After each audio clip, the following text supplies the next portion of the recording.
칙. 그 소리가 먼저였습니다. 멕시코 과달라하라의 한 훈련장 라커룸. 무더운 한낮의 여기가 콘크리트 벽을 타고 그대로 스며들던 오후였습니다. 저는 차가운 닭가슴살 샌드위치를 우물거리며 수첩을 넘기고 있었습니다. 그런데 라커룸 구석에서 한 선수가 손바닥만한 끈 하나를 천천히 당기더군요. 다음 순간 도시락 뚜껑 틈으로 하얀 김이 뭉게뭉게 솟아오르기 시작했습니다. 마치 갓 지은 밥을 솥에서 막 퍼낸 것처럼 김은 멈추지 않고 피어올랐습니다. 저는 입에 물고 있던 샌드위치를 멈췄습니다. 저 연기 도대체 뭡니까? 불도 없고 전자레인지도 없는 라커룸에서 차가운 도시락이 어떻게 저렇게 따뜻한 김을 뿜어내는 겁니까? 잠시 후 라커룸 안에 익숙하면서도 낯선 냄새가 번졌습니다. 매콤하게 볶은 고기 냄새. 분명 방금 전까지 차갑게 식어있던 도시락에서 나는 냄새였습니다. 25해 동안 저는 세계 정상급 선수들의 식단을 분석해왔습니다. 4번의 월드컵을 현장에서 취재했고요. 유럽과 남미의 네로라 하는 영양 시스템을 두 눈으로 직접 확인했습니다. 그런데 이런 도시락은 정말이지 단 한 번도 본 적이 없었습니다. 그날 아침까지만 해도 저는 코웃음을 치고 있었습니다. 밥이라는 건 그저 몸을 움직이는 연료일 뿐이라고. 따뜻한 정성 같은 감성이 90분의 냉정한 승부를 바꿀 수는 없다고요. 숫자와 데이터가 모든 걸 말한다고 굳게 믿었던 저는 김이 솟는 도시락 하나가 이 거대한 월드컵 베이스 캠프 전체를 어떻게 뒤흔드는지 그때는 짐작조차 하지 못했습니다. 손바닥만한 도시락 하나가 제가 평생에 걸쳐 쌓아올린 신념을 어떻게 송두리째 무너뜨렸을까요? 그리고 대체 무엇 때문에 다른 나라 선수들까지 그 한국 도시락 앞에 길게 줄을 서게 됐을까요? 저는 그날 그 장면을 수첩에 한 줄 적었습니다. 차가운 도시락에서 김이 나는 마술. 의문부호 3개와 함께 말이죠. 그러나 그 한 줄은 며칠 뒤 제 취재 수첩 전체를 가득 채우는 거대한 이야기의 시작에 불과했습니다. 저는 그때 알지 못했습니다. 그 김 한 줄기가 제 안에 단단히 굳어있던 어떤 벽을 아주 천천히 녹여가고 있었다는 사실을요. 지금부터 그 이야기를 제가 겪은 그대로 처음부터 들려드리겠습니다. 영상 시작 전 구독과 좋아요로 대한민국의 미래를 응원해주세요. 제 이름은 디에고 모랄레스입니다. 아르헨티나 부에노스아이레스에서 가장 오래된 스포츠 일간지의 시니어 기자죠. 그리고 기자가 되기 전 저는 프로축구단의 피지컬 코치였습니다. 선수들의 몸을 만들고 무너진 체력을 다시 세우는 일. 그게 제 인생의 절반을 차지한 직업이었습니다. 25해. 짧지 않은 세월이었습니다. 저는 그 세월 동안 단 하나의 신념을 가슴에 새기고 살았습니다. 몸은 거짓말을 하지 않는다. 그리고 그 몸을 만드는 건 오직 정확한 숫자뿐이다. 저는 탄수화물 로딩의 신봉자였습니다. 경기 전 며칠 동안 탄수화물을 정밀하게 계산해 몸에 채워넣는 방식. 단백질 그램수, 수분 섭취량, 나트륨 농도까지 저는 모든 걸 표로 만들어 관리했습니다. 제 노트북 안에는 수백 명의 선수 데이터가 그래프로 살아 숨쉬고 있었죠. 누군가 제게 음식의 정성이나 따뜻함을 이야기하면 저는 속으로 비웃었습니다. 그런 감성적인 단어들은 제 표 어디에도 들어갈 간이 없었으니까요. 저는 선수 한 명의 몸을 숫자로 완전히 분해할 수 있다고 믿었습니다. 체지방률, 근육량, 최대 산소 섭취량, 회복 속도. 이 모든 걸 표 안에 넣으면 그 선수의 미래까지 보인다고 생각했죠. 실제로 제가 코치 시절 데이터로 컨디션을 관리한 선수들은 부상이 줄었고 성적이 올랐습니다. 저는 그 성공이 제 신념을 증명했다고 여겼습니다. 그래서 더욱 단단해졌죠. 감정이나 정성 같은 말들은 저 같은 데이터 전문가에게는 그저 비전문가들이 쓰는 막연한 위로의 단어일 뿐이었습니다. 제가 코치로 일하던 시절 한 어린 선수가 제게 찾아온 적이 있었습니다. 그 선수는 경기 전날이면 어머니가 끓여주던 국물이 너무 그립다고 그게 있어야 마음이 편하다고 말했습니다. 저는 그 선수에게 단호하게 말했죠. 그건 심리적인 의존일 뿐이라고. 네 몸에 필요한 건 그 국물이 아니라 정확한 영양소라고. 저는 그 선수에게 어머니의 국물 대신 영양보충제와 정밀하게 짠 식단표를 안겨줬습니다. 그리고 그게 옳은 결정이라고 오랫동안 믿었습니다. 정성이라는 단어는 제 사전에서 진작에 지워진 말이었으니까요. 은퇴한 동료 코치들이 가끔 제게 농담을 던졌습니다. 디에고, 너는 사람을 보는 게 아니라 엑셀을 보는구나. 저는 그 말을 칭찬으로 받아들였습니다. 그래, 나는 사람을 숫자로 본다. 그게 바로 프로다. 저는 그렇게 생각하며 살아왔습니다. 2026년 6월 북중미 월드컵이 막을 올렸습니다. 멕시코, 미국, 캐나다 세 나라가 함께 여는 사상 최대 규모의 대회였습니다. 저는 남미 대표 스포츠지의 시니어 기자 자격으로 멕시코 과달라하라에 자리를 잡았습니다. 무더위가 살갗을 태우는 도시였습니다. 한낮이면 기온이 40도에 육박했고 습한 공기가 폐속까지 묵직하게 들어찼습니다. 선수들에게는 그야말로 지옥 같은 환경이었죠. 이런 날씨에서 90분을 뛴다는 건 몸 안의 모든 수분과 에너지를 쥐어 짜내는 일이었습니다. 저는 여러 나라 대표팀의 베이스 캠프를 돌며 취재를 시작했습니다. 저는 그 더위 속에서 매일 취재 수첩을 들고 베이스 캠프를 누볐습니다. 어떤 팀은 거대한 냉각 텐트를 설치해 선수들의 체온을 관리했고, 어떤 팀은 분 단위로 수분 보충 시간을 정해두고 있었습니다. 한 유럽 강호의 영양팀은 선수마다 색깔이 다른 음료병을 들려주더군요. 각자의 땀 성분을 분석해 나트륨 농도를 다르게 맞춘 음료라고 했습니다. 저는 고개를 끄덕였습니다. 이게 바로 과학이지. 이런 게 진짜 피지컬 관리지. 제 수첩은 그런 첨단 시스템에 대한 기록으로 빼곡히 채워졌습니다. 유럽 강호들의 첨단 컨디셔닝 장비, 남미 팀들의 전통적인 식단 관리, 익숙한 풍경이었습니다. 그런데 어느 날 현지 기자 한 명이 제게 흘리듯 말하더군요. 한국 대표팀은 호텔 뷔페를 두고도 따로 도시락을 먹는다고요.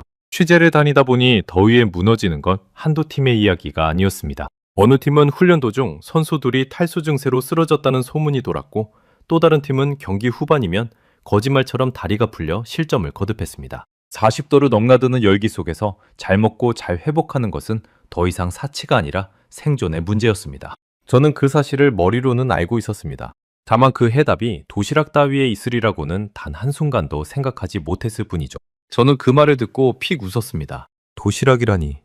특급 호텔에 사내 진미를 마다하고 무슨 소풍이라도 가는 겁니까?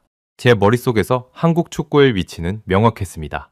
조직력은 훌륭하다. 끈질기고 성실하다. 그러나 선수 개개인의 피지컬 관리, 그러니까 몸을 다루는 과학이라는 측면에서는 유럽이나 남미보다 한 수 아래다. 저는 그렇게 단정 짓고 있었습니다. 사반세기 동안 쌓아온 경험이 그렇게 말하고 있다고 믿었으니까요. 제 노트북 폴더 안에는 이미 한국팀에 대한 분석 파일이 하나 들어 있었습니다. 제가 직접 만든 자료였죠. 그 파일의 결론은 짧고 단호했습니다. 한국은 조직력과 활동량으로 승부하는 팀. 개인 피지컬 관리 수준은 평균. 저는 그 평가에 한치의 의심도 없었습니다. 4번의 월드컵을 취재하며 제가 내린 결론이었으니까요. 그런 팀이 호텔 뷔페를 마다하고 도시락을 고집한다는 건 제게는 그저 비효율적인 고집으로밖에 보이지 않았습니다. 그날 저녁 저는 후배 기자 루카와 함께 한 식당에 앉아 있었습니다. 루카는 저보다 15살이나 어린 친구였습니다. 의욕은 넘쳤지만 아직 세상의 쓴맛을 덜 본 그런 청년이었죠.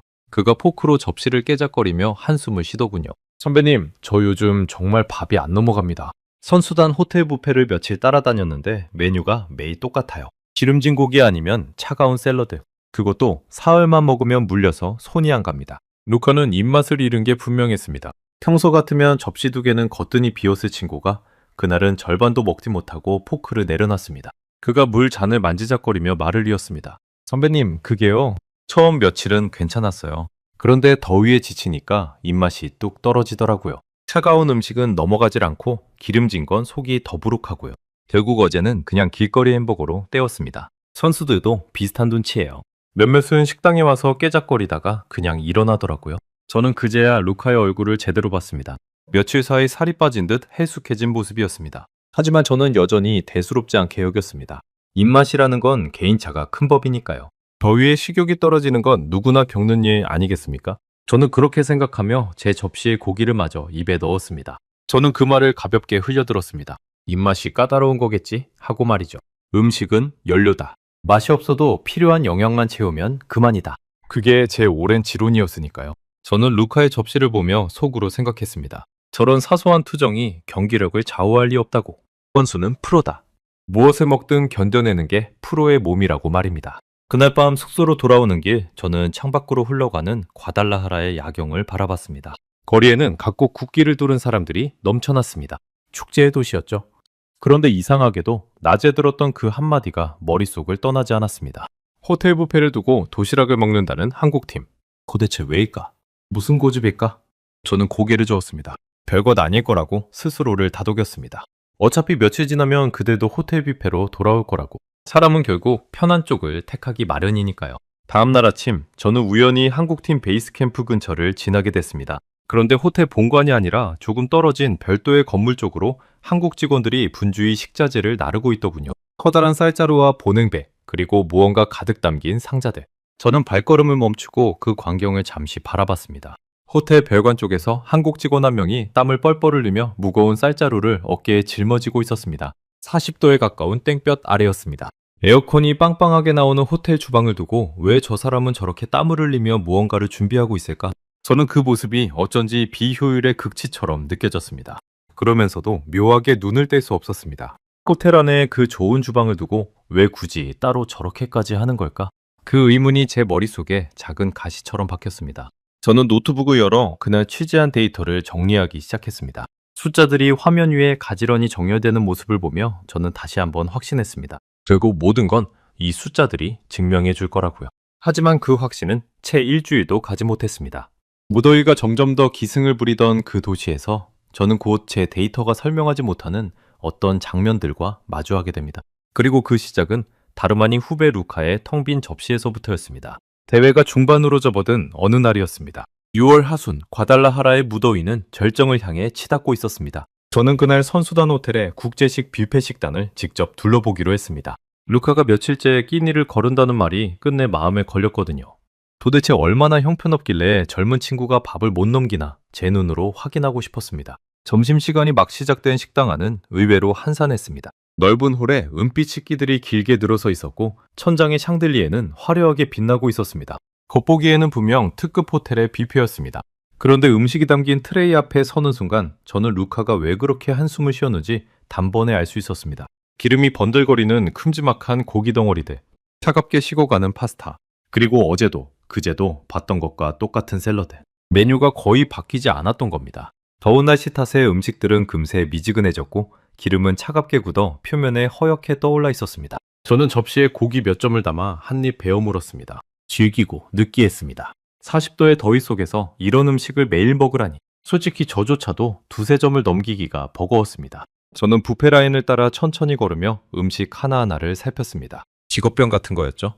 어떤 영양소가 부족한지, 무엇이 과한지 머릿속으로 자동으로 계산이 됐습니다. 그런데 계산을 할수록 한숨이 나왔습니다. 탄수화물은 빵과 파스타에 치우쳐 있었고 채소는 거의 손대지 않아 시들어가고 있었습니다. 무엇보다 단백질의 질이 형편없었습니다. 기름에 오래 튀기거나 부은 고기들은 더위에 금세 산패한 냄새를 풍겼습니다. 영양 균형이라는 측면에서 보면 그야말로 낙제점이었습니다. 저는 한 가지 더 결정적인 문제를 발견했습니다. 따뜻한 국물이 단 한 가지도 없었던 겁니다. 모든 음식이 차갑거나 미지근했습니다. 땀을 비오듯 흘린 선수가 잃어버린 수분과 염분을 보충하려면 따뜻한 국물만한 게 없는데 이 식당 어디에도 그런 메뉴는 없었습니다. 저는 그제야 깨달았습니다. 이건 단순히 맛이 없는 게 아니라 이 더위와 이 선수들에게 애초에 맞지 않는 식단이었던 겁니다. 식당 한쪽에서는 몇몇 나라의 선수들이 띄엄띄엄 앉아 있었습니다. 그런데 그들의 접시를 보니 하나같이 음식이 절반 이상 남아있더군요. 한 선수는 포크로 샐러드를 몇 번 휘젓다가 그대로 일어났고 또 다른 선수는 빵 한 조각과 물만 들고 자리를 떴습니다. 식욕을 잃은 얼굴들이었습니다. 더위에 지치고 매일 똑같은 메뉴에 물려버린 얼굴들이요. 저는 그 광경을 보며 처음으로 가슴 한구석이 서늘해지는 걸 느꼈습니다. 음식은 연료다. 맛이 없어도 영양만 채우면 된다. 제가 평생 외치던 그 말이 이 식당 안에서는 통하지 않고 있었습니다. 아무리 영양이 풍부한 음식이라도 선수가 입에 넣지 못하면 그건 영양이 아니라 그저 식어가는 쓰레기일 뿐이니까요. 그 단순한 사실이 제 머릿속을 묵직하게 두드렸습니다. 그때 루카가 식당으로 들어왔습니다. 그는 트레이 앞을 한 바퀴 천천히 돌더니 결국 아무것도 담지 않고 물 한 잔만 들고 제 옆에 앉았습니다. 선배님, 보셨죠? 이게 벌써 일주일째 똑같습니다. 더운 날에 기름진 고기만 계속 나오니까 선수들도 손을 안 대요. 어떤 선수는 배가 고픈데도 도저히 못 먹겠다면서 방으로 그냥 올라가더라고요. 저는 루카의 헬쑥한 얼굴을 바라봤습니다. 일주일 사이 그는 눈에 띄게 야위어 있었습니다. 저는 평소처럼 입맛이 까다롭다고 핀잔을 주려다 그 말을 그만 삼켜버렸습니다. 까다로운 게 아니었습니다. 이건 한 사람의 문제가 아니라 이 식당을 거쳐가는 모든 사람의 문제였으니까요. 루카는 물잔을 한 모금 들이켜더니 목소리를 낮춰 말을 이었습니다. 선배님, 더 심각한 게 뭔지 아세요? 어제 한 팀 트레이너가 그러는데 선수들이 밥을 제대로 못 먹으니까 훈련 강도를 못 따라간대요. 오후 훈련만 되면 다리에 힘이 풀리고 집중력도 뚝뚝 떨어진다고요. 잘 먹어야 잘 뛰는 건데 그 기본이 무너지고 있는 거예요. 저는 그 말에 아무런 반박도 하지 못했습니다. 평소에 저였다면 그건 정신력의 문제라고 프로라면 견뎌야 한다고 일축했을 겁니다. 그런데 그날만큼은 그 말이 입 밖으로 나오지 않았습니다. 식당 안에 남겨진 그 수많은 음식 접시들이 제 입을 막고 있었으니까요. 그날 오후 저는 한 유럽팀의 영양 담당자와 잠깐 이야기를 나눌 기회가 있었습니다. 그는 곤혹스러운 표정으로 고개를 절레절레 흔들더군요. 더위 때문에 선수들의 체중이 며칠 사이 평균 1kg에서 2kg씩 빠지고 있다고요. 식욕 부진에 수분 손실까지 겹치면서 회복이 제대로 되지 않는다는 거였습니다. 그는 한숨을 내쉬며 말했습니다. 영양제로는 한계가 있어요. 결국 선수가 제대로 된 한 끼를 맛있게 먹어줘야 하는데 이 날씨에 그게 가장 어려운 일이 됐네요. 저는 그 영양 담당자에게 조심스레 물었습니다. 그렇다면 이 위기를 잘 넘기고 있는 팀도 있습니까? 그는 잠시 망설이더니 의외의 대답을 내놨습니다. 사실 한 팀이 눈에 띄긴 해요. 아시아의 어느 팀인데 자체 급식 시스템을 따로 운영한다고 들었습니다. 우리도 그 비결이 궁금해서 알아보는 중이에요. 저는 그 말에 가슴이 철렁 내려앉았습니다. 아시아의 어느 팀, 자체 급식. 머릿속에 떠오르는 건 단 하나, 그 도시락 뿐이었으니까요. 저는 그 말을 수첩에 적으면서 손끝이 미세하게 굳어가는 걸 느꼈습니다. 제가 그토록 신봉하던 데이터의 세계에 처음으로 균열이 가는 소리가 들리는 듯 했습니다. 단백질 그램 수를 아무리 완벽하게 계산해도 그 음식이 선수의 목구멍을 넘어가지 않으면 모든 숫자가 무의미해진다. 25회 동안 단 한 번도 진지하게 고민해 본 적 없는 문제였습니다. 그날 밤 저는 노트북을 열어 제가 만든 표들을 들여다봤습니다. 완벽하게 정렬된 숫자들, 단백질, 탄수화물, 수분, 전해질, 그 모든 항목이 깔끔하게 채워져 있었습니다. 그런데 그 표 어디에도 음식을 먹는 사람의 마음이나 입맛, 그리고 그 음식이 주는 위안 같은 항목은 존재하지 않았습니다. 저는 처음으로 제 표가 어딘가 텅 비어 있는 것처럼 느껴졌습니다. 완벽하다고 믿었던 그 표에 가장 중요한 무언가가 빠져 있을지도 모른다는 불길한 예감. 저는 그 생각을 애써 밀어냈지만 한 번 떠오른 의문은 쉽게 가라앉지 않았습니다. 저는 그날 저녁 호텔 로비에 앉아 오랫동안 생각에 잠겼습니다. 그러다 문득 며칠 전 봤던 한국 직원들의 모습이 떠올랐습니다. 땡볕 아래 쌀자루를 짊어지고 별관으로 향하던 그 사람들. 호텔 뷔페가 이렇게 무너지고 있는 동안 한국팀은 따로 도시락을 먹는다고 했지. 그렇다면 그들은 지금 이 위기를 어떻게 넘기고 있을까? 설마 그들에게는 이런 일이 일어나지 않고 있는 걸까? 다음날 아침 저는 다시 한국팀 베이스 캠프 쪽으로 발걸음을 옮겼습니다. 그저 호기심 때문이라고 스스로에게 변명하면서요. 멀찍이서 보니 한국 선수들의 표정이 다른 팀과는 사뭇 달랐습니다. 식욕을 잃고 해숙해진 얼굴이 아니라 어딘가 생기가 도는 얼굴들이었습니다. 한 선수는 동료의 등에 가볍게 치며 환하게 웃고 있었습니다. 더위에 지친 기색이 거의 보이지 않았습니다. 저는 멀찍이 나무 그늘에 서서 한참을 지켜봤습니다. 다른 팀 선수들이 더위에 축 처져 어깨를 늘어뜨리고 있을 때 한국 선수들은 훈련을 마치고도 농담을 주고받으며 가벼운 발걸음으로 라커룸으로 오갔습니다. 한 선수는 동료에게 무어라 말하며 자기 배를 톡톡 두드렸습니다. 마치 든든하게 잘 먹었다는 표시 같았습니다. 그 작은 몸짓 하나가 이상하게도 제 가슴에 오래 남았습니다. 저는 그 차이가 도무지 이해되지 않았습니다. 같은 도시, 같은 더위, 같은 일정. 그런데 왜 한국 선수들은 저렇게 멀쩡한 걸까? 제 머릿속에서 그 차이를 설명할 수 있는 변수는 단 하나뿐이었습니다. 바로 그들이 따로 먹는다는 그 정체불명의 도시락이었습니다. 호기심은 점점 더 커졌습니다. 기자로서 그리고 한때 피지컬 코치였던 사람으로서 저는 그 도시락의 실체를 두 눈으로 확인하고 싶어졌습니다. 도대체 무엇이 들었길래 이 살인적인 더위 속에서도 선수들의 컨디션을 지탱하고 있는 걸까? 단순한 향수병 달래기용 한 끼인지 아니면 정말로 무언가 특별한 게 있는 건지. 저는 그날 밤 취재 수첩에 한 줄을 적었습니다. 내일은 한국팀 라커룸을 직접 찾아가 보자. 그 도시락이라는 것을 내 눈으로 보자. 펜을 내려놓으면서도 저는 여전히 반신반의했습니다. 어차피 도시락은 도시락일 테니까. 호텔 주방의 첨단 설비에 비하면 보잘것없을 게 뻔하니까. 저는 그렇게 애써 마음을 다잡았습니다. 하지만 다음날 제가 그 라커룸에서 마주하게 될 장면이 25회 동안 한 번도 흔들린 적 없던 제 신념의 첫 단추를 풀어버리게 될 줄은 그날 밤에 저는 전혀 알지 못했습니다. 다음날 오후 2시. 저는 한국팀 베이스 캠프의 라커룸 문 앞에 서 있었습니다. 미리 취재 협조를 구한 덕에 잠깐 안을 둘러볼 수 있게 됐습니다. 문을 열고 들어서자 훈련을 막 마친 선수들이 의자에 앉아 땀을 식히고 있었습니다. 그리고 그들 앞에는 며칠 전부터 제 머릿속을 떠나지 않던 바로 그 도시락이 하나씩 놓여 있었습니다. 라커룸 안의 공기는 묘했습니다. 땀 냄새와 파스 냄새가 뒤섞인 여느 선수단 라커룸의 풍경. 그런데 거기에 한 가지가 더 있었습니다. 바로 음식 냄새였습니다. 다른 팀 라커룸에서는 맡을 수 없는 따뜻한 집밥 냄새. 선수들은 훈련의 피로를 그 냄새 하나로 풀어내는 듯 보였습니다. 저는 문 앞에 서서 그 풍경을 잠시 바라봤습니다. 분명 격전의 한복판인 월드컵 라커룸인데 어쩐지 누군가의 집 거실처럼 따뜻한 공기가 감돌고 있었습니다. 겉보기에는 평범한 도시락처럼 보였습니다. 직사각형의 용기, 단정하게 닫힌 뚜껑. 솔직히 그 순간까지도 저는 마음 한구석으로 코웃음을 치고 있었습니다. 그래봐야 식어 빠진 밥과 반찬이겠지. 호텔 주방의 사내 진미에 비하면 초라한 한 끼일 거라고요. 저는 팔짱을 낀 채 어디 한번 보자는 심정으로 그 광경을 지켜봤습니다. 그때였습니다. 한 선수가 도시락 바닥 쪽에 달린 작은 끈을 잡더니 천천히 당겼습니다. 그 순간 칙 하는 소리와 함께 도시락 아래쪽에서 하얀 김이 뭉게뭉게 피어오르기 시작했습니다. 인트로에서 제가 처음 목격했던 바로 그 장면. 불도 전기도 없는 라커룸 한복판에서 차가웠던 도시락이 스스로 따뜻해지고 있었던 겁니다. 저는 저도 모르게 팔짱을 풀고 한 걸음 다가섰습니다. 도시락 용기 아래에 별도의 칸이 있었고 그 안에 발열팩이라는 것이 들어있었습니다. 선수가 그 칸에 물을 부으면 발열팩이 화학 반응을 일으켜 순식간에 뜨거운 열을 내뿜는 구조였습니다. 그 열기가 위쪽 음식 칸으로 전해지면서 차갑던 밥과 반찬이 김이 모락모락 나도록 데워지는 것이었습니다. 전자레인지도 가스불도 필요 없었습니다. 오직 물 한 컵이면 충분했습니다. 저는 그 발열팩이라는 물건을 한참 들여다봤습니다. 도시락 옆면에는 작은 안내 그림과 주의 문구가 붙어 있었습니다. 화상에 주의하라는 경고였죠. 그만큼 발열팩에서 나오는 열이 강하다는 뜻이었습니다. 물을 붓고 뚜껑을 닫은 채 몇 분만 기다리면 영하의 날씨에서도 갓 지은 밥처럼 따뜻해진다고 했습니다. 원래 이 발열 도시락은 겨울철 추운 환경에서 따뜻한 밥을 먹기 위해 고안된 것이라고 들었습니다. 그런데 한국찜은 그 기술을 이 무더운 멕시코에서도 그대로 활용하고 있었습니다. 더위에 미지근해진 음식 대신 언제 어디서나 갓 데운 따뜻한 한 끼를 먹기 위해서 말이죠. 저는 그 발상의 전환에 내심 감탄했습니다. 보통은 더운 곳에서 굳이 음식을 데워 먹을 생각을 하지 못합니다.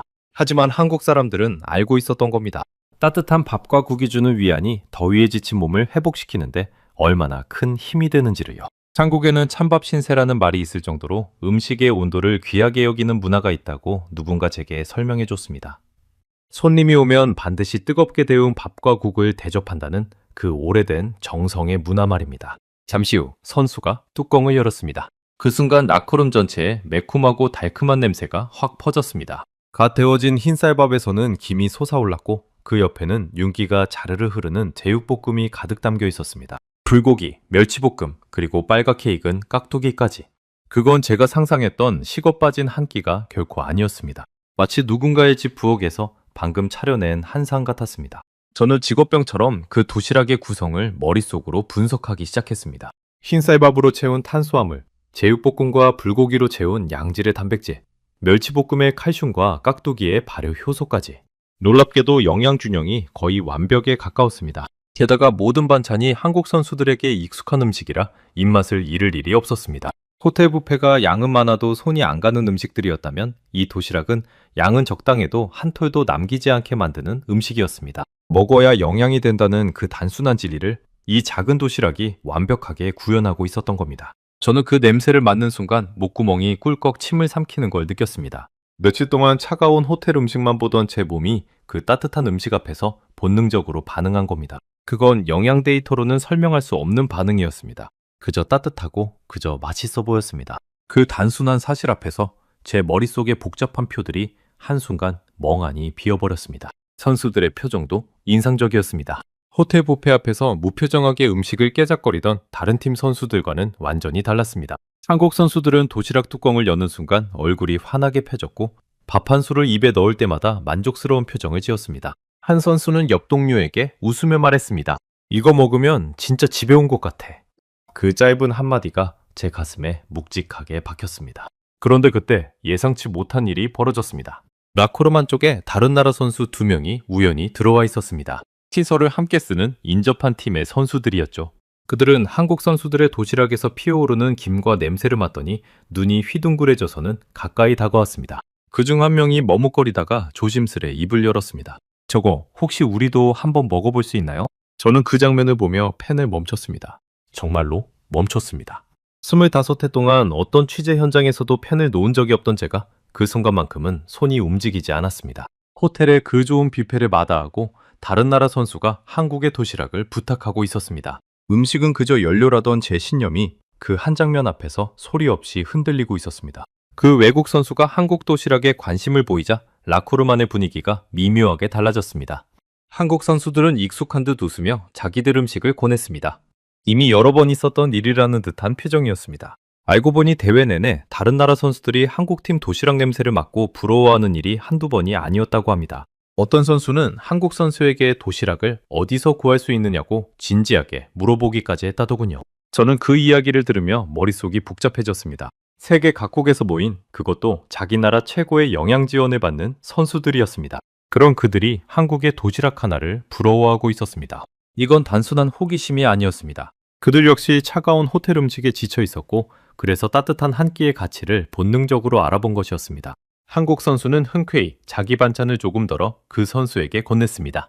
외국 선수는 제육볶음 한 점을 입에 넣더니 잠시 멍한 표정을 짓다가 엄지를 번쩍 치켜 세웠습니다. 그러고는 동료에게 무어라 흥분한 목소리로 말하기 시작했습니다. 그 모습을 보며 저는 묘하게 부러운 감정이 솟아오르는 걸 느꼈습니다. 저 김, 저 냄새, 저 따뜻함이 이상하게도 부러웠습니다. 데이터를 신봉하던 제 안에서 한 번도 느껴본 적 없는 낯선 감정이었습니다. 저는 그 낯선 감정을 애써 외면하려 했습니다. 명세기 사반세기 경력의 영양 전문가가 고작 도시락 하나를 부러워하다니 자존심이 상했습니다. 하지만 부러움이라는 감정은 한번 솟아오르면 쉽게 가라앉지 않는 법이었습니다. 그날 저는 호텔로 돌아와 차가운 샌드위치를 다시 마주했는데 그 어느 때보다 그 음식이 초라하게 느껴졌습니다. 라커룸에서 본 그 김 솟는 도시락이 자꾸만 눈앞에 어른거렸으니까요. 저는 라커룸을 나서면서도 그 장면이 머릿속에서 떠나질 않았습니다. 가래팩 하나로 따뜻해지는 도시락. 그거 자체도 놀라웠지만 진짜 충격은 그게 아니었습니다. 그 도시락을 먹는 선수들의 표정, 그리고 그것을 부러워하며 다가온 다른 나라 선수들의 눈빛. 음식이 단순한 영양 공급을 넘어 사람의 마음까지 움직이고 있었던 겁니다. 저는 호텔로 돌아오는 길에 후배 루카를 만나 그 이야기를 들려줬습니다. 루카는 제 말을 듣더니 눈이 동그래져서 물었습니다. 선배님, 그럼 그 도시락은 누가, 어떻게 만드는 겁니까? 설마 호텔 주방에서 만드는 건 아니죠? 저는 고개를 저었습니다. 호텔 주방이 아니었습니다. 한국팀은 베이스 캠프 근처에 자기들만의 급식 베이스를 따로 차려두고 있었습니다. 며칠 전 제가 봤던 쌀자루를 짊어지고 배관으로 향하던 그 사람들. 그들이 바로 그 도시락을 만드는 주인공들이었던 겁니다. 그 순간 저는 깨달았습니다. 제가 본 건 빈사내 일각에 불과하다는 것을요. 수소문을 하면서 저는 한 가지 더 놀라운 사실을 알게 됐습니다. 한국이 이런 자체 급식을 운영한 것이 결코 최근의 일이 아니라는 것이었습니다. 한국 대표팀은 오래전부터 큰 국제대회가 열릴 때마다 현지의 자체 급식 베이스를 차려 선수들에게 한식을 직접 만들어 제공해왔다고 했습니다. 낯선 타국에서 선수들이 익숙한 음식으로 컨디션을 유지할 수 있도록 말이죠. 그러던 것이 시간이 흐르면서 점점 더 정교하게 발전했고 마침내 발열 도시락이라는 형태로까지 진화한 것이었습니다. 저는 그 역사를 들으며 가슴이 서늘해졌습니다. 제가 며칠 전 처음 본 그 발열 도시락은 하루아침에 뚝딱 만들어진 게 아니었습니다. 수십 년에 걸쳐 쌓이고 다듬어진 한 나라의 오랜 정성이 응축된 결과물이었던 겁니다. 저는 그것도 모르고 도시락이라는 단어 하나로 모든 걸 깔보고 있었던 거죠. 라커룸의 도시락은 결과물일 뿐이고 그 결과물을 만들어내는 거대한 시스템이 어딘가에 따로 존재한다는 사실. 저는 기자로서의 본능이 발동하는 걸 느꼈습니다. 그 시스템의 실체를 반드시 두 눈으로 확인해야겠다고요. 제가 그 사실을 알게 됐을 때 한 가지 의문이 더 생겼습니다. 그렇다면 그 많은 도시락을 매일 어떻게 만들어낼까? 선수단 전체가 먹을 도시락을, 그것도 낯선 타국에서 몇 끼 따뜻하게 준비한다는 건 결코 쉬운 일이 아니었습니다. 식재료 조달부터 조리, 포장, 배송까지 그 모든 과정이 톱니바퀴처럼 맞물려 돌아가야만 가능한 일이었습니다. 저는 그 보이지 않는 과정이 점점 더 궁금해졌습니다. 저는 그날 밤 한국 급식 베이스를 취재할 방법을 알아보기 시작했습니다. 수소문 끝에 그 베이스의 운영을 총괄하는 사람이 조은영 영양사라는 인물이라는 것을 알게 됐습니다. 진천 선수촌에서 파견된 베테랑 영양사로 선수들의 식단을 책임지는 핵심 인물이라고 했습니다. 그리고 또 한 사람, 김중현 조리장. 한국에서 먹는 그 맛을 그대로 재현하는 것을 고집한다는 주방의 총책임자였습니다. 저는 그 두 사람의 이름을 수첩에 적으며 마음을 다잡았습니다. 좋다. 데이터로 한번 따져보자. 도시락이 아무리 따뜻하고 맛있어 보여도 결국 영양학적으로 허술하다면 그건 그저 감성파리에 불과할 테니까. 저는 여전히 제 데이터에 대한 자존심을 버리지 못하고 있었습니다. 그 자존심을 무기 삼아 한국 급식 베이스의 허점을 찾아내겠다고 벼르고 있었죠. 하지만 며칠 뒤 그 급식 베이스에 발을 들인 순간 저는 알게 됩니다. 제가 찾으려던 허점 같은 건 그곳에 존재하지 않았다는 것을요. 오히려 그곳에서 저를 기다리고 있던 것은 제 데이터보다 훨씬 더 정교하고 치밀한, 그리고 그 위에 사람의 정성까지 얹은 또 다른 세계였습니다. 가을 뒤 새벽 5시. 아직 해도 뜨지 않은 시각에 저는 한국 급식 베이스의 문 앞에 도착했습니다. 베이스 캠프에서 차로 한참을 달려야 닿는 외진 곳이었습니다. 그런데 그 이른 시각에 이미 베이스 안에서는 불이 환하게 켜져 있었습니다. 그리고 문틈으로 새어나오는 그 광경에 저는 발걸음을 멈출 수밖에 없었습니다. 거대한 솥에서 김이 펄펄 솟아오르고 있었습니다. 새벽 5시. 다른 팀들이 아직 잠들어 있을 시간에 이곳 사람들은 벌써 한참 전부터 밥을 짓고 국을 끓이고 있었던 겁니다. 주방 안은 후끈한 열기와 음식 냄새로 가득했습니다. 흰 조리복을 입은 사람들이 분주하게 움직이며 재료를 다듬고 고기를 볶고 반찬을 담고 있었습니다. 그 모습은 마치 거대한 시계의 톱니바퀴들이 한치의 오차도 없이 맞물려 돌아가는 것 같았습니다. 저는 한동안 그 자리에 못 박힌 듯 서 있었습니다. 제가 상상했던 한국 급식 베이스는 이런 모습이 아니었습니다. 그저 도시락 몇 개를 대충 포장하는 작은 부엌 정도일 거라고 생각했죠. 그런데 눈앞에 펼쳐진 건 하나의 작은 공장이었습니다. 한쪽에서는 거대한 솥에서 밥이 지어지고 다른 쪽에서는 산더미 같은 고기가 손질되고 있었습니다. 또 다른 쪽에서는 완성된 반찬이 차례차례 도시락 용기에 담기고 있었습니다. 모든 과정이 정확한 순서와 시간에 맞춰 일사불란하게 돌아가고 있었습니다. 저는 문득 이 베이스가 한 곳이 아니라는 사실을 떠올렸습니다. 한국팀은 선수들이 여러 지역에 흩어져 머무르는 상황에 맞춰 급식 베이스를 여러 곳에 나누어 운영하고 있었습니다. 각 지역 선수들에게 가장 신선하고 따뜻한 도시락을 전하기 위한 선택이었죠. 한 곳에서 다 만들어 배달하기에는 거리가 너무 멀었기 때문입니다. 저는 그 규모를 가늠하며 다시 한번 입이 벌어졌습니다. 저를 맞아준 사람은 조은현 영양사였습니다. 단정하게 묶은 머리에 흰 조리복, 그리고 피곤함이 묻어나면서도 형형하게 빛나는 눈빛. 그녀는 제게 가볍게 목례를 하고는 곧바로 다시 솥 앞으로 향했습니다. 한가하게 인터뷰에 응할 여유 같은 건 없어 보였습니다. 저는 그 분주함 속에서 조용히 그녀의 일을 지켜봤습니다. 조은영 영양사가 솥에서 막 익은 고기를 한 점 집어들고 색깔과 익힘 정도를 꼼꼼히 살폈습니다. 그러고는 옆에 있던 조리사에게 무언가를 지시했습니다. 단백질 함량을 더 높여야 한다. 양도 더 넉넉하게 담으라는 이야기였습니다. 저는 그 말을 듣고 귀를 의심했습니다. 단백질 함량이라니. 제가 평생 표로 만들어 관리하던 바로 그 개념을 이 새벽 주방에서 영양사가 직접 입에 올리고 있었던 겁니다. 저는 조심스레 그녀에게 다가가 물었습니다. 호텔 뷔페를 두고 왜 이렇게까지 따로 음식을 만드는 겁니까? 조은영 영양사는 잠시 일손을 멈추고 저를 바라봤습니다. 그러고는 담담하게 대답했습니다. 선수촌 식당에 직접 가서 보니 단백질이 좀 부족하다고 느꼈어요. 그래서 메인 반찬의 단백질 비율을 높이고 양도 최대한 많이 담아서 선수들이 단백질을 충분히 드실 수 있게 하고 있습니다. 저는 그 말에 머릿속이 하얘졌습니다. 그건 제 노트북 표 속에 있던 바로 그 분석이었습니다. 호텔 뷔페의 단백질 부족. 제가 며칠을 들여다보며 발견했던 그 문제를 이 사람은 이미 정확히 꿰뚫어보고 있었고, 게다가 그에 대한 해법까지 음식으로 완벽하게 구현하고 있었던 겁니다. 저는 제 데이터가 한 발 늦었다는 사실을 인정할 수밖에 없었습니다. 조은영 영양사는 설명을 이어갔습니다. 그녀는 도시락 하나하나가 그저 똑같이 찍어내는 음식이 아니라고 했습니다. 선수들의 종목과 체격에 따라 담는 양을 다르게 한다는 것이었습니다. 저는 그 말에 다시 한번 놀랐습니다. 피겨처럼 체중 관리가 중요한 종목 선수들에게는 양을 적게, 봅슬레이나 썰매 같은 힘을 쓰는 종목 선수들에게는 양을 더 많이 담는다고요? 같은 도시락처럼 보여도 그 안에는 선수 한 명 한 명을 위한 세심한 계산이 숨어 있었던 겁니다. 저는 베이스를 둘러보다가 한쪽에 쌓여있는 고기 상자들을 발견했습니다. 그 양이 어마어마했습니다. 제가 놀란 표정을 짓자 조은영 영양사가 설명해줬습니다. 대회 전체 기간 동안 사용하는 육류만 무려 700kg에 달한다고요. 저는 그 숫자를 듣고 잠시 멍해졌습니다. 700kg. 선수들의 단백질을 책임지기 위해 그 많은 고기를 멀리 한국에서부터 혹은 현지에서 일일이 조달해 손질하고 있었던 겁니다. 작은 숫자부터 차근차근 떠올려 봤습니다. 도시락 1개. 그 안에 담긴 고기 반찬. 그것이 몇 끼 수십 개씩 만들어지고 하루 2끼, 대회 기간 내내 이어지면 결국 700kg이라는 거대한 숫자가 됩니다. 저는 그제야 깨달았습니다. 제가 라커룸에서 본 도시락 1개는 이 거대한 시스템이 쉼없이 돌아가야만 비로소 선수의 손에 닿는 결과물이었던 겁니다. 저는 그 자리에서 김중현 조리장도 만날 수 있었습니다. 그는 커다란 팬 앞에서 고기를 볶고 있었는데 이마에 땀이 송골송골 맺혀 있었습니다. 제가 다가자 그는 잠깐 손을 멈추고 환하게 웃으며 말했습니다. 한국에서 먹는 것과 똑같은 맛을 내려고 애쓰고 있습니다. 선수들이 그 마음을 알아주면 저희는 그저 뿌듯하죠. 도시락 놓고 힘내서 좋은 성적 내주면 더 바랄 게 없고요. 김중현 조리자는 고기를 볶으며 한마디를 더 보탰습니다. 명절이 끼면 사골국이나 전 같은 명절 음식도 일부러 챙겨서 만든다고요. 타국에서 명절을 보내는 선수들이 외롭지 않도록 고향의 명절상을 그대로 옮겨주려는 마음이었습니다. 저는 그 이야기를 들으며 콧등이 시큰해졌습니다.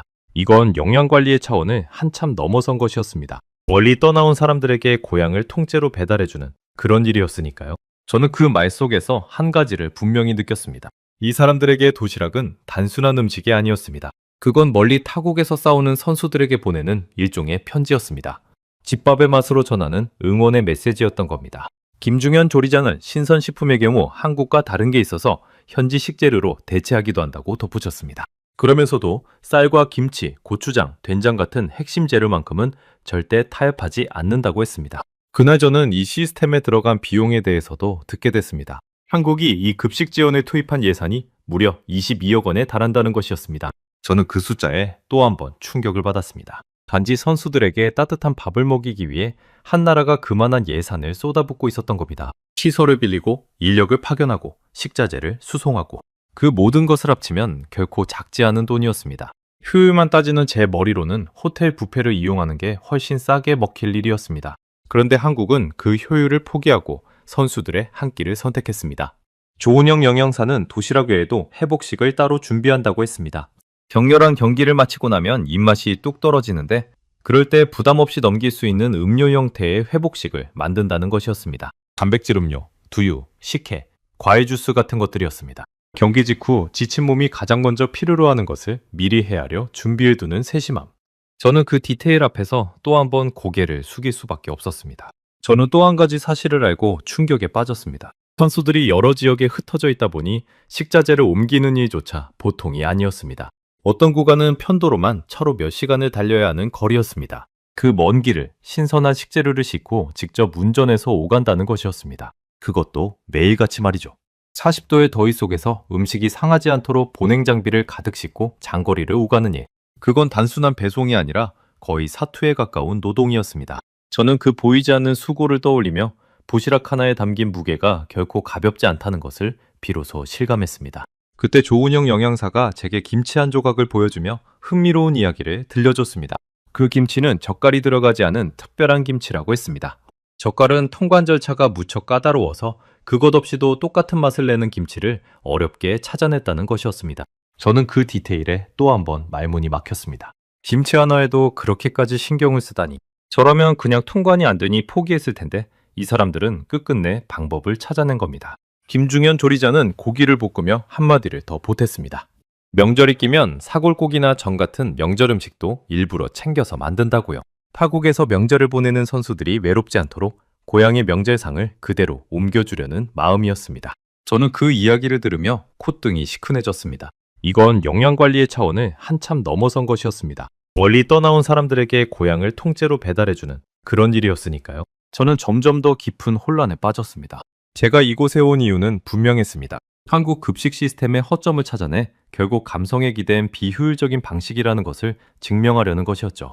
그런데 막상 두 눈으로 확인한 이곳에는 제가 찾으려던 허점이 단 하나도 없었습니다. 오히려 제 데이터보다 더 정교하고 더 치밀했습니다.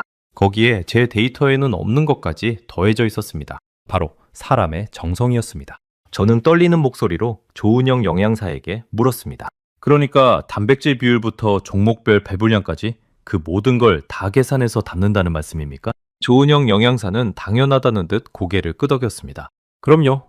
선수들마다 필요한 게 다르니까요. 그게 저희가 여기까지 와서 직접 만드는 이유입니다. 저는 그 대답을 듣는 순간 손에 쥐고 있던 펜이 미끄러지듯 흘러내리는 걸 느꼈습니다.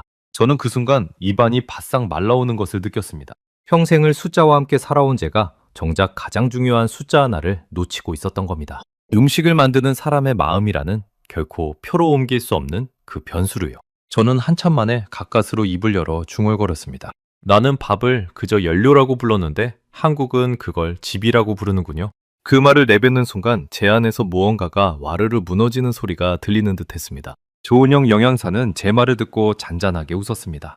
그러고는 이렇게 말했습니다. 낯선 곳에서 치르는 대회일수록 선수들이 익숙한 밥을 먹는 게 가장 중요해요.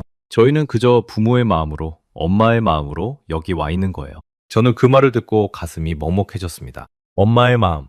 제 데이터표 어디에도 없던, 그러나 이 모든 것을 설명하는 단 하나의 단어였습니다. 25회. 저는 데이터라는 무기 하나로 이 세계의 정점에 서 있다고 자부했습니다. 누구보다 정확하게 선수의 몸을 계산할 수 있다고 믿었죠. 그런데 이 새벽 주방에서 저는 제 데이터보다 더 정교한 계산을 마주하고 말았습니다. 그것도 차가운 숫자가 아니라 따뜻한 밥과 국으로 구현된 계산이었습니다. 제 데이터 우월감이라는 단단한 갑옷에 그날 처음으로 깊은 금이 갔습니다. 저는 그 새벽 주방에서 일하는 사람들의 손을 유심히 봤습니다. 칼질로 거칠어진 손, 뜨거운 솥에 대어 붉어진 손목. 그들은 대회 기간 내내 쉬는 날 없이 매일 새벽부터 밤늦게까지 이 일을 반복하고 있었습니다. 점심 도시락을 만들어 보내고 나면 곧바로 저녁 도시락 준비에 들어갔습니다. 하루에 만들어내는 도시락이 수십 개. 그것을 종목별로 보온백에 나눠 담아 식사 시간에 정확히 맞춰 각 선수촌으로 배달했습니다. 한 끼도 늦으면 안 됐습니다. 선수들의 컨디션이 거기에 달려 있었으니까요. 저는 그 광경을 보며 제가 그동안 얼마나 편한 자리에서 숫자만 들여다보고 있었는지를 절감했습니다. 저는 에어컨이 나오는 사무실에 앉아 데이터를 분석하면 그만이었습니다. 그런데 이 사람들은 그 데이터를 실제 음식으로 만들어내기 위해 이렇게 땀을 흘리고 있었던 겁니다. 진짜 전문가는 책상 앞이 아니라 바로 이 뜨거운 솥 앞에 있었던 거죠. 저는 베이스 한쪽에 서서 솥에서 피어오르는 김을 한참 동안 바라봤습니다. 새벽 5시부터 시작된 이 노동. 40도를 넘나드는 더위 속에서 펄펄 끓는 솥 앞을 떠나지 않는 이 사람들. 그 누구도 알아주지 않아도 묵묵히 선수들의 한 끼를 위해 땀을 흘리는 그 모습.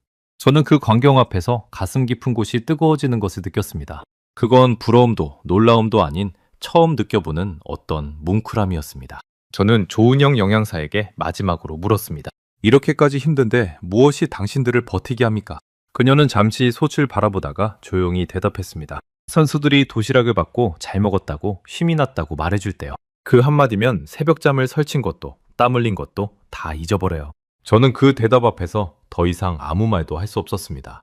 보상이나 효율 같은 단어로는 설명할 수 없는 순수한 마음 하나로 이 모든 게 굴러가고 있었던 겁니다. 그리고 저는 그제야 깨달았습니다. 제가 며칠 동안 쫓아다닌 건 도시락이 아니었습니다. 그 도시락 안에 담긴 보이지 않는 사람들의 마음이었습니다. 데이터로는 절대 측정할 수 없는 그 무언가가 이 작은 도시락 안에 가득 담겨 있었던 겁니다. 저는 수첩을 덮었습니다. 더 이상 적을 필요가 없었습니다. 이건 머리로 기록할 이야기가 아니라 가슴으로 느껴야 할 이야기였으니까요. 급식 베이스를 다녀온 그날 밤 저는 호텔방으로 돌아와 오랫동안 잠을 이루지 못했습니다. 창밖으로는 과달라라의 밤하늘이 펼쳐져 있었고 멀리 도심의 불빛이 별처럼 반짝였습니다. 저는 침대에 누워 천장을 바라보며 지난 며칠간 제가 목격한 모든 장면을 하나하나 되짚어봤습니다. 새벽 5시의 솥, 700kg의 고기, 종목별로 다르게 담는 도시락, 편도 몇 시간을 달려 식자재를 나르는 사람들, 그리고 엄마의 마음으로 여기 와 있다던 조은영 영양사의 그 한마디. 그 모든 조각들이 제 머릿속에서 천천히 하나의 그림으로 맞춰지고 있었습니다. 그건 단순한 급식 시스템이 아니었습니다. 그건 한 나라가 자기 선수들을 어떻게 대하는지를 보여주는 거대한 마음의 풍경이었습니다. 저는 그동안 제가 취재한 수많은 첨단 시스템들을 떠올렸습니다. 색깔별 음료병, 냉각 텐트, 분단위 수분 보충 계획. 그 모든 것이 분명 훌륭한 과학이었습니다. 그런데 그것들에는 한 가지가 빠져 있었습니다. 그 시스템을 운영하는 사람들의 표정이 어딘가 차갑고 사무적이었던 겁니다. 반면 한국 급식 베이스의 사람들은 달랐습니다. 그들은 일을 하면서도 선수들 이야기를 할 때면 눈빛이 반짝였습니다. 마치 자기 자식 이야기를 하는 부모처럼요. 그 차이가 어디서 오는 건지 저는 그날 밤 비로소 알 것 같았습니다. 저는 문득 제 지난 인생을 돌아봤습니다. 25해 동안 저는 사람의 몸을 숫자로만 봐왔습니다. 그 어린 선수에게 어머니의 국물 대신 영양보충제를 안겨주던 날을 떠올렸습니다. 그때 저는 제가 옳다고 확신했습니다. 그런데 지금 와서 생각해보니 저는 그 선수에게서 가장 중요한 무언가를 빼앗았던 건 아닐까. 그 국물 한 그릇에 담겨있던 데이터로는 잴 수 없는 그 쉼을 말입니다. 그 선수는 결국 큰 선수가 되지 못하고 일찍 운동을 그만뒀습니다. 저는 오랫동안 그게 그 선수의 재능 부족 때문이라고 여겼습니다. 그런데 이제와 돌이켜보니 어쩌면 제가 그 선수에게서 마음의 안식처를 빼앗았기 때문은 아닐까 하는 생각이 들었습니다. 어머니의 국물 한 그릇이 주던 위안. 그게 있었다면 그 선수는 더 오래, 더 단단하게 버틸 수 있었을지도 모릅니다. 저는 그 생각에 이르자 가슴 한쪽이 아릿하게 저려왔습니다. 데이터를 맹신하느라 저는 정작 사람을 보지 못했던 겁니다. 다음 날 아침, 저는 다시 한번 한국 선수들의 라커룸을 멀리서 지켜봤습니다. 경기를 하루 앞둔 선수들이 도시락을 받아들고 있었습니다. 발열팩을 당기자 어김없이 김이 솟아올랐고 선수들의 얼굴에는 한결같은 미소가 번졌습니다. 저는 그 미소를 보며 생각했습니다. 저 미소가 바로 답이구나. 아무리 정교한 영양 데이터도 결국은 저 한 번의 미소를 만들어내기 위한 것이 아니었나. 그런데 한국은 데이터와 미소를 모두 손에 쥐고 있었습니다. 저는 한 선수가 도시락을 다 먹고 나서 두 주먹을 불끈 쥐는 모습을 봤습니다. 마치 이제 무엇이든 해낼 수 있다는 듯한 표정이었습니다. 그 옆 선수는 빈 도시락을 보며 흐뭇하게 배를 두드렸습니다. 경기를 앞둔 긴장된 분위기 속에서도 그 도시락 한 끼가 선수들에게 작은 안도와 힘을 불어넣고 있었습니다. 저는 그 풍경을 보며 생각했습니다. 어쩌면 진짜 컨디셔닝이란 이런 게 아닐까. 몸뿐만 아니라 마음까지 든든하게 채워주는 것. 한국은 그걸 도시락 하나로 해내고 있었습니다. 그날 오후 저는 우연히 놀라운 광경을 다시 목격하게 됐습니다. 다른 나라 선수단의 관계자 몇 명이 한국 급식 베이스 쪽을 기웃거리고 있었던 겁니다. 그들은 조심스레 한국 직원에게 다가가 무언가를 물었습니다. 알고 보니 자기 팀에도 이런 급식 시스템을 도입할 수 있을지 진지하게 알아보러 온 것이었습니다. 한국의 방식이 그저 한국만의 별난 고집이 아니라 다른 나라들이 부러워하고 배우고 싶어하는 하나의 모범이 되고 있었던 겁니다. 저는 그 관계자들에게 슬쩍 다가가 무슨 이야기를 나누는지 들어봤습니다. 그들은 발열 도시락의 원리를 궁금해했고 어떻게 매끼 따뜻한 음식을 선수들에게 전할 수 있는지 알고 싶어 했습니다. 한 관계자는 고개를 절레절레 흔들며 동료에게 이렇게 말했습니다. 우리도 이런 시스템이 있었다면 우리 선수들이 더 잘 먹었을 텐데. 저는 그 말을 듣고 묘한 자부심마저 느꼈습니다. 제가 한국 사람도 아닌데 말이죠. 그저 며칠간 가까이서 지켜본 것만으로도 이 시스템이 얼마나 대단한지 마음 깊이 인정하게 됐기 때문일 겁니다. 저는 그 장면 앞에서 가슴이 벅차오르는 것을 느꼈습니다. 그러면서도 한편으로는 부끄러웠습니다. 불과 며칠 전까지 저는 이 시스템을 깎아내리려고 벼르고 있었으니까요. 한국 축구는 피지컬 관리가 한 수 아래라던 제 오만한 평가가 이제는 제 얼굴을 화끈거리게 만들었습니다. 저는 절반만 보고 있었습니다. 아니, 어쩌면 절반도 채 보지 못했던 겁니다. 그 무렵 후배 루카에게도 작은 변화가 찾아왔습니다. 며칠째 끼니를 거르던 그가 어느 날 환한 얼굴로 제게 달려왔습니다. 선배님, 저 드디어 제대로 된 밥을 먹었어요. 한국 직원분들이 남는 도시락이 있다며 하나 나눠주셨거든요. 그걸 먹고 나니까 거짓말처럼 기운이 나더라고요.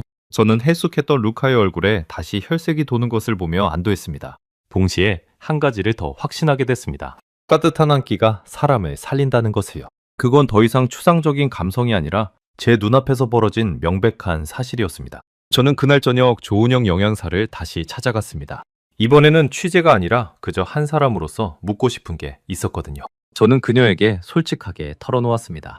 사실 저는 당신들의 허점을 찾으러 왔었다고. 음식 따위가 경기를 바꿀 수 없다고 믿었다고요.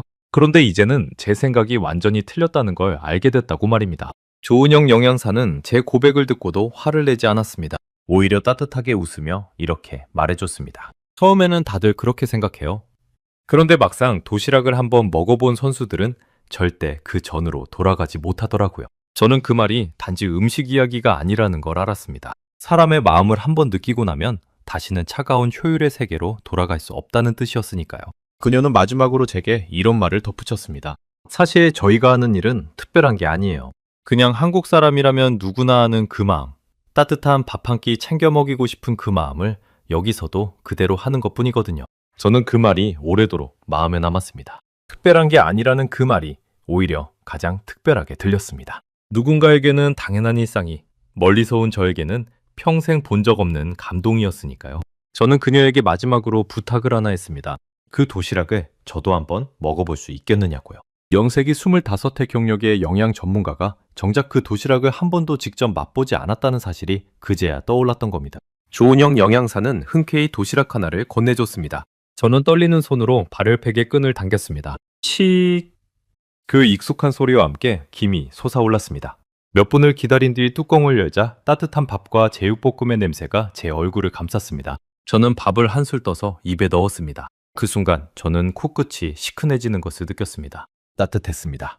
그저 음식이 따뜻한 게 아니라 그 안에 담긴 마음이 따뜻했습니다. 새벽부터 소다풀 지킨 사람들, 먼 길을 달려 식재료를 나른 사람들의 정성이 그 한 술에 고스란히 담겨 있었습니다.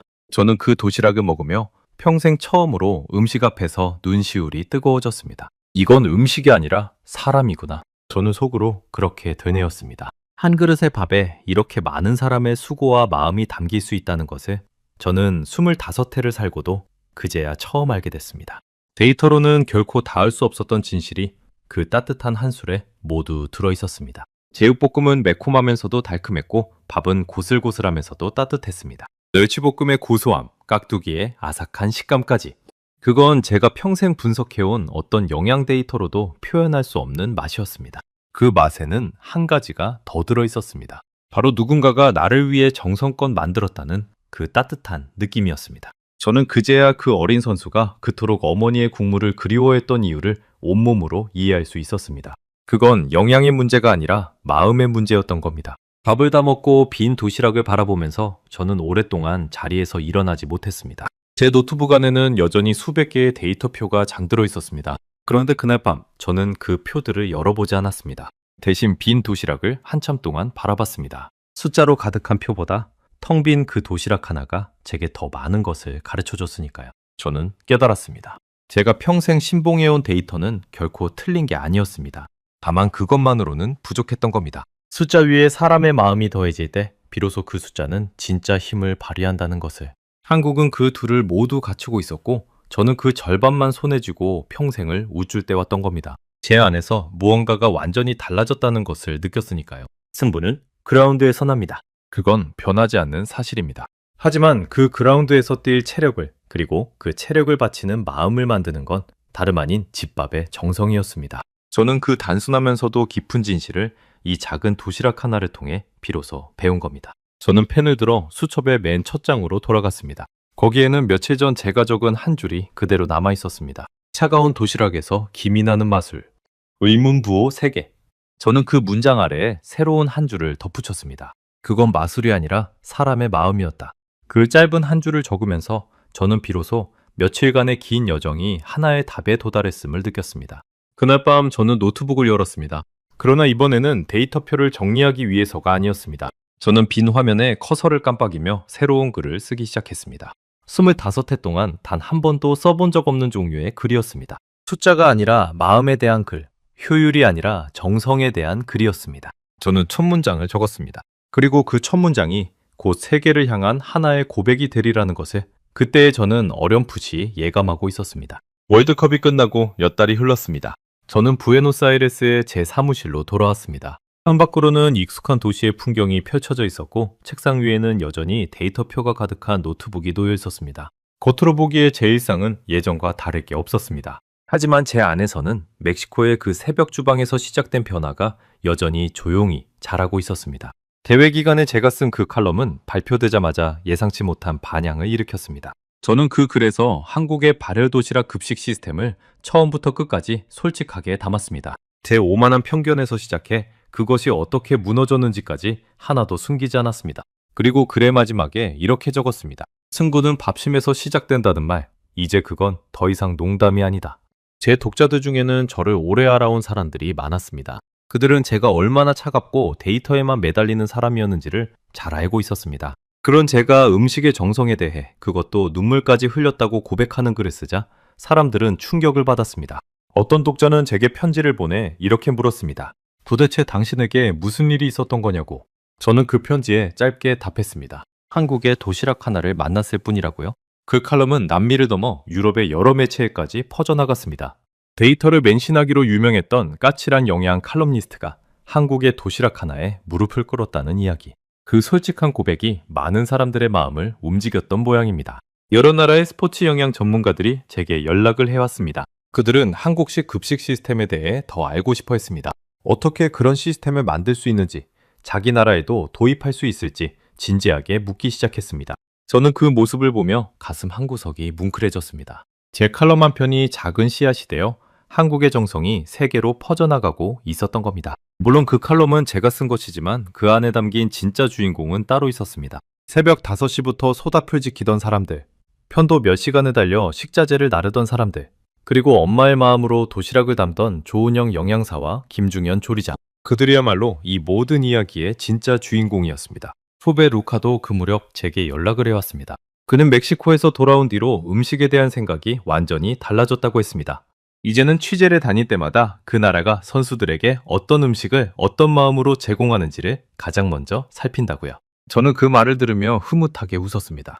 그 새벽 주방에서 시작된 변화가 저뿐만 아니라 다음 세대의 기자에게까지 이어지고 있었던 겁니다. 얼마 뒤 저는 한 국제 스포츠 영양학회에 초청을 받았습니다. 그 자리에서 저는 한국의 발열 도시락 사례를 발표했습니다. 방현장을 가득 메운 전문가들은 처음에는 반신반의하는 표정이었습니다. 음식의 정성이 경기력을 바꾼다는 제 이야기를 예전의 저처럼 의심하는 눈빛이었죠. 저는 그 눈빛을 보며 속으로 웃었습니다. 저 역시 불과 얼마 전까지 그랬으니까요. 제가 발표를 시작하며 멕시코 라코룸에서 김이 솟던 도시락 이야기를 꺼내자 청중석에서는 작은 웅성거림이 일었습니다. 차가운 도시락에서 어떻게 김이 나느냐는 예전의 저와 똑같은 의문이었습니다. 저는 그 발효팩의 원리를 설명했고 종목별로 양을 다르게 담는 세심함과 700kg에 달하는 육류, 그리고 22억 원이라는 예상까지 차근차근 풀어놓았습니다. 숫자가 쌓일수록 청중의 표정은 점점 진지해졌습니다. 마지막으로 제가 그 모든 것을 떠받치는 건 결국 사람의 마음이라고 말하자 강연장은 물을 끼얹은 듯 조용해졌습니다. 저는 발표를 이렇게 마무리했습니다. 저는 평생 음식을 연료라고 불렀습니다. 그런데 한국은 그것을 집이라고 부르더군요.